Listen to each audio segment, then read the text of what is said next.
बिस्मिल्लाहिर्रहमानिर्रहीम।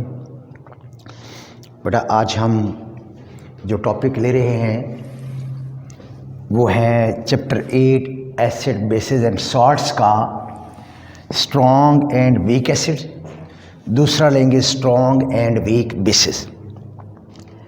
पहले जो स्ट्रॉन्ग एंड वीक एसिड्स हैं इसके मुतल्लिक मैं ज़रा इन शॉर्ट बता दूं कि इनफैक्ट जो स्ट्रेंथ ऑफ एन एसिड है वो है क्या चीज़, ये एक एबिलिटी है टू डोनेट द प्रोटॉन्स। क्या है ये? एसिड की वो एबिलिटी, वो अहलियत जिसके तहत ये प्रोटॉन यानी H पॉजिटिव को डोनेट करता है। अब जितना ज़्यादा H पॉजिटिव डोनेट करेगा, जितना क्विकली वो H पॉजिटिव डोनेट करेगा, उसको क्या कहेंगे? Strong acid. जितना उससे भी अगर ज़्यादा हो तो very high degree of donation, फिर उसके बाद हाई डिग्री ऑफ डोनेशन, और अगर वीक की तरफ जाएंगे तो स्मॉल डिग्री ऑफ डोनेशन, ये small ability to donate the protons. और अगर उससे भी कोई वीक एसिड होगा, the smallest degree of the donation of the protons.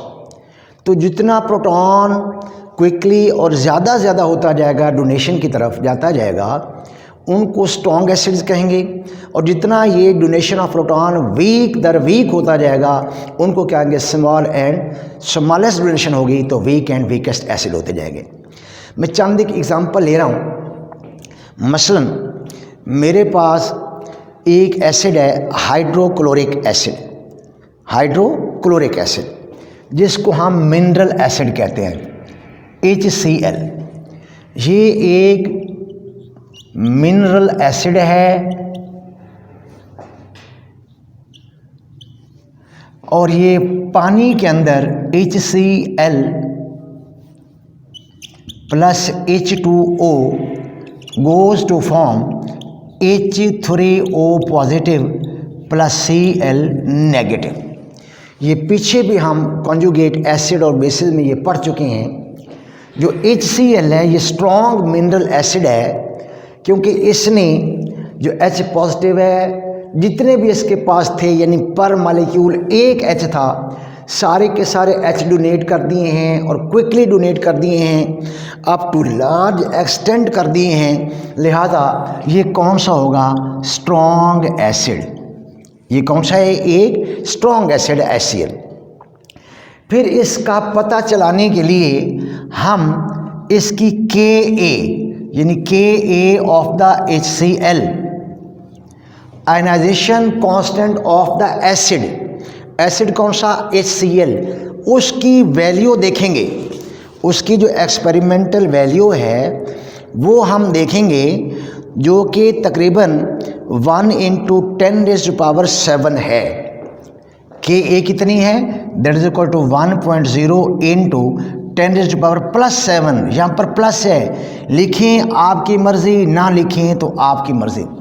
क्योंकि अगर पॉजिटिव साइन ना लिखा हुआ हो तो ये अंडरस्टूड है कि वो वैल्यू क्या होती है? पॉजिटिव। ये Ka है किसकी? HCl की, 1.0 × 10⁻7। अब मैं कोई अगर वीक एसिड ले लूँ, मसलन मेरे पास CH3COOH है, अगर हम इसको पानी के अंदर डालते हैं तो ये H3O positive plus CH3COO negative. अब इसके पास टोटल 4 हाइड्रोजन हैं, लेकिन ये 4 में से एक हाइड्रोजन निकाल के पानी को प्रोवाइड कर रहा है, CH3COO नेगेटिव बाकी बन रहा है।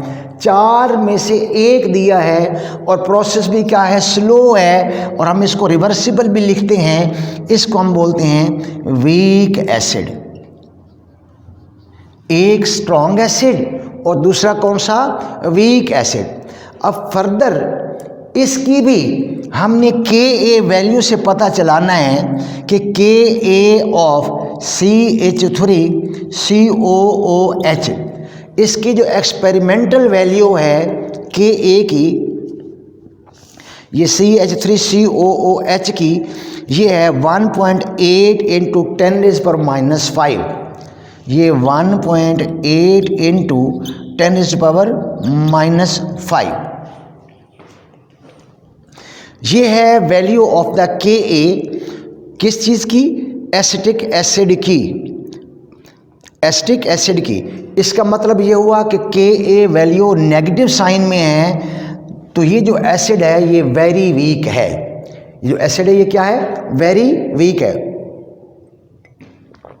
इसी तरह मैं एक और एग्जांपल ले रहा हूँ, Ka of HCOOH formic acid, ionization constant of the formic acid, ये 1.8 इंटू 10⁻⁴, ये 1.8 इंटू 10⁻⁴ है। अब अगर क्वेश्चन में आ जाए कि HCl ये कौन सा एसिड है, जबकि एसिटिक एसिड कौन सा एसिड है, इन दोनों को कंपेयर करो तो हम कहेंगे कि HCl मिनरल एसिड है। इसकी experimental value of the ionization constant या डिसोसिएशन कांस्टेंट 1.0 इंटू 10⁻7 है। ये स्ट्रॉन्ग एसिड है, वेरी स्ट्रॉन्ग एसिड है, जबकि एसिटिक एसिड ये वीक एसिड है। क्यों? कि एक तो कम हाइड्रोजन प्रोड्यूस कर रहा है, दूसरा स्लो प्रोसेस है, रिवर्सिबल है, और इसकी जो एक्सपेरिमेंटल वैल्यू है 1.8 इंटू 10⁻⁵ है। और ये ऑर्गेनिक एसिड है। फॉर्मिक एसिड भी ऑर्गेनिक एसिड है, लेकिन फॉर्मिक एसिड एसिटिक एसिड के मुकाबले में या एथेनोइक एसिड के मुकाबले में 10 टाइम्स स्ट्रॉन्गर है। तो आगे ऑर्गेनिक एसिड जो वीकर है उनमें भी उनकी स्ट्रेंथ होती है, कुछ थोड़े से स्ट्रॉन्गर होते हैं दूसरे के मुकाबले में, जैसा कि फॉर्मिक एसिड।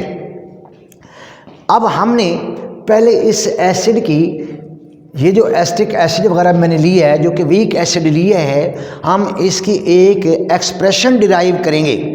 अब मैं इन जनरल एक एग्जांपल ले रहा हूँ कि ये हमारे पास HX है, HX है, ये एक्वस है,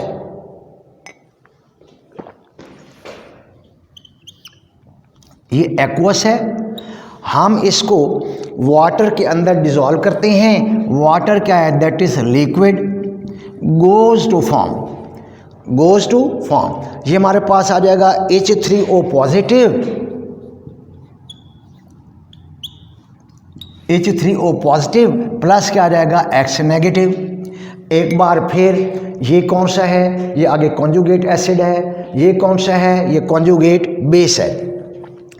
अगर मैं इसकी Kc ले लूँ तो Kc क्या आ जाएगी? Molar concentration of H3O positive into molar concentration of X negative divided by molar concentration of HX into molar concentration of, ये क्या है? That is water. ये हमारे पास Kc की एक्सप्रेशन है। हो सकता है कि ये Kc हो, मुमकिन है कि आप खाली K कहीं पढ़ें तो आप अकेला K भी लिख सकते हैं। Kc लिखें आपकी मर्ज़ी, K लिखें आपकी मर्ज़ी, लेकिन बेहतर ये है कि आप Kc, लेकिन मैंने बुक को फॉलो करते हुए K लिखा है। अब इसमें ये जो वाटर है ओवरऑल रिमेन्स कांस्टेंट। करोड़ों मॉलिक्यूल हैं पानी के, उनमें से चंद एक जो वाटर मॉलिक्यूल्स हैं उनको H पॉजिटिव नसीब होता है, उनको H पॉजिटिव मिलता है। तो क्या मैं कह दूं कि जो ओवरऑल वाटर है इट रिमेन्स कांस्टेंट। तो ये K भी कांस्टेंट है और वाटर भी कांस्टेंट। मैं इस कांस्टेंट को इधर ले जाता हूं, so K into molar concentration of H2O is equal to, ये आ जाएगा हमारे पास H3O पॉजिटिव इंटू यहाँ पर ये क्या आ जाएगा? X negative divided by molar concentration of HX, molar concentration of HX। अब ये जो K ये भी constant, molar of concentration H2O ये भी कांस्टेंट, तो that will be equal to another constant, ये K। अब मैंने साथ A लगा दिया।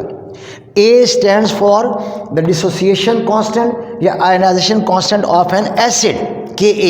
लिहाजा अब ये जो रिलेशन है ये क्या हो जाएगा? Ka will be equal to H3O ये positive into X negative divided by ये क्या आ गया हमारे पास HX। ये एक्सप्रेशन आ गई है किसकी, Ka की।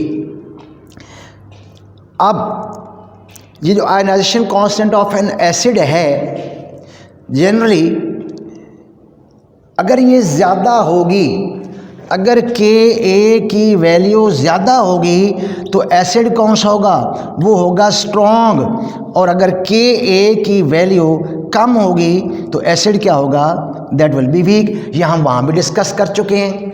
तो ये एक मैथमेटिकल एक्सप्रेशन है किसके लिए, ये मैथमेटिकल एक्सप्रेशन है द डिसोसिएशन और ionization constant of an acid की। ये ज़रा इम्पॉर्टेंट है, इसको एक या दो बार, ये जो डेरिवेशन जो मैंने बताई है एक या दो बार, अभी हमने इसका पहला हिस्सा कर लिया है डेरिवेशन ऑफ द Ka। अब pKa आपकी बुक में नहीं है लेकिन मैंने थोड़ा सा बताना ज़रूरी है। सर डस्ट pKa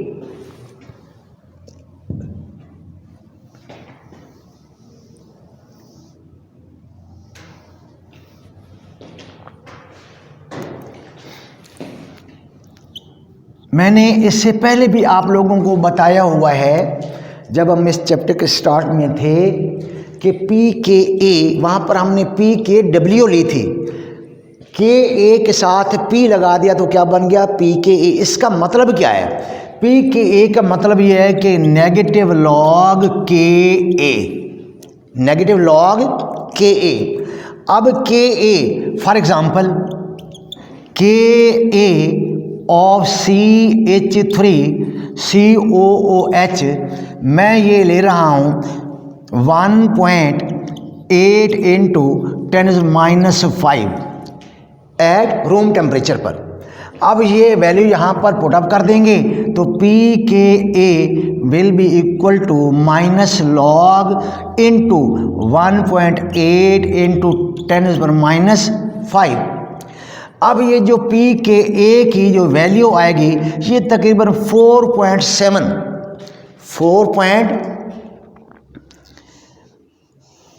4.7 ये वैल्यू है, ये प्लस में ये pK आ गई है किसकी, ये आ गई एसिटिक एसिड की। दोबारा सुन लें, हमने pKa लेनी है और pKa का मैथमेटिकल रिलेशन है माइनस लॉग Ka। हम एग्जाम्पल ले रहे हैं Ka ऑफ एसिटिक एसिड जो कि मैंने यहाँ पर लिखी थी वही दोबारा यहाँ पर मैंने प्लेस कर दी है। अब pKa negative log into 1.8 multiplied by 10⁻⁵। जब लॉग में कोई चीज़ मल्टीप्लाई हो रही हो तो हम उसको प्लस कर दिया करते हैं, लिहाजा नेगेटिव लॉग 1.8 प्लस लॉग 10⁻⁵, इसको सॉल्व करेंगे तो हमारे पास आंसर क्या आएगा 4.7। ये pKa वैल्यू हो गई। अब इसका फ़ायदा क्या हुआ, इसकी Ka एक्सपोनेंशियल फॉर्म में थी, उसकी जो नोटेशन थी वो थी एक्सपोनेंशियल नोटेशन पावर में। टाइम भी ज़्यादा लगता है, इंक भी ज़्यादा इस्तेमाल होती है, यहाँ तक कि उसके भूलने का चांस भी ज़्यादा होता है, उसकी जो एरर है वो मैक्सिमम हो सकती है। इसलिए हमने pKa लिया है ताकि उस एक्सपोनेंशियल फॉर्म को ये किस में होल वैल्यूज़ में कन्वर्ट कर दे।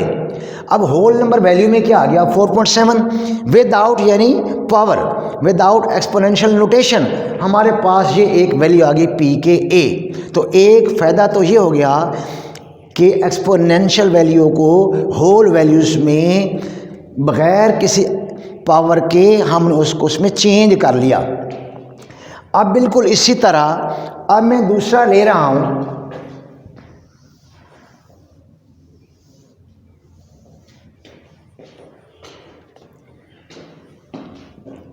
दूसरा मैं एसिड ले रहा हूँ, वो है formic acid HCOOH, that is formic acid. ये फॉर्मिक एसिड है, इसकी जो Ka है Ka of HCOOH that is equal to, ये मैंने यहाँ पर लिखी है, ये है 1.8 इंटू 10⁻⁴ एट रूम टेम्परेचर पे। ये कितनी है? 10⁻⁴। अब अगर मैं इसकी pKa लूँगा तो pKa will be equal to negative log Ka of the formic acid. So pKa is equal to, ये हमारे पास माइनस लॉग इंटू 1.8 इंटू 10⁻⁴। इसको सॉल्व करेंगे तो pKa will be equal to, I think ये 5 पॉइंट समथिंग आएगी। Formic acid की ये 3.7 है, फॉर्मिक एसिड की ये 3.7 आंसर आएगा, 3.7। ये भी क्या आ गया? प्लस में। तो हमने Ka का एक जनरल एक्सप्रेशन वो हमने डिराइव किया, फिर उसके बाद हमने उसको आगे प्रोसीड किया फॉर pKa। अब pKa ऑफ एसिटिक एसिड भी ले ली, pKa of the formic acid भी ले ली।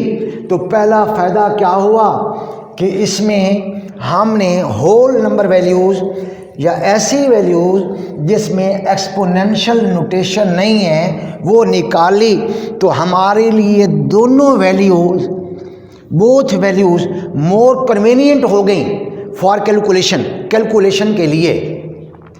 अब तीसरी चीज़ ये है कि हम इन दोनों एसिड में से देखना चाहते हैं कि स्ट्रॉन्गर कौन सा है और कितने गुना स्ट्रॉन्गर है। pKa हमें ये भी बताता है। अब एक तरफ मैं ले रहा हूँ HCOOH, दूसरा मैं ले रहा हूँ CH3COOH। ये फॉर्मिक एसिड है, ये एथेनोइक एसिड है या एसिटिक एसिड है, इसको मेथेनोइक एसिड भी बोलते हैं। यहाँ पर मैं ले रहा हूँ pKa वैल्यू। फॉर्मिक एसिड की 3.7 है, एसिटिक एसिड की 4.7 है, दोनों प्लस में हैं। अब अगर मैं इन दोनों का डिफरेंस लूँ, डिफरेंस इन pKa वैल्यूज़, तो कितना हो जाएगा? 4.7 माइनस 3.7, तो आंसर आ जाएगा हमारे पास 1.0। आंसर क्या आएगा? 1.0। अब ये जो 1 है, तो ये जाहिर करेगा 10⁻⁴। So strong nature of formic acid जिसकी pKa कम थी वो स्ट्रॉन्ग होगा कितना? 10⁻⁴। 10⁻⁴ इन 10 टाइम्स स्ट्रॉन्गर। 10, तो मैं यहाँ पर लिख रहा हूँ 10 टाइम्स स्ट्रॉन्गर। तो अब इसका मतलब ये है कि pKa की वैल्यूज से हम एक तो एक्सपोनेंशियल फॉर्म से जान छुड़ा ली हम लोगों ने, दूसरा ये देख लिया कि कौन सा एसिड स्ट्रांग है कौन सा वीक है, और तीसरा जो स्ट्रांग है वो कितने गुना स्ट्रॉन्गर है, how many times the strong acid is stronger than the weaker one, ये भी हमने मालूम कर लिया। तो ये फ़ायदा हमें हो गया किसका? pKa का। बिल्कुल इसी तरह अब आपने कोई बेस लेनी है, उस बेस की Kb वो डिराइव करनी है, फिर उसकी 2-3 एग्जाम्पल देनी है, फिर pKb लेकर कंपैरिजन देना है कि कौन सी बेस स्ट्रॉन्गर है कौन सी कमज़ोर है, और जो स्ट्रॉन्गर बेस है वो कितने गुना। तो दोनों एसिड और बेस, हमारा टॉपिक क्या था? Strong and weak acid. तो ये आपने अब खुद कर लेना है, बिल्कुल इसी को सामने रखते हुए, स्ट्रॉन्ग एंड वीक बेसिस।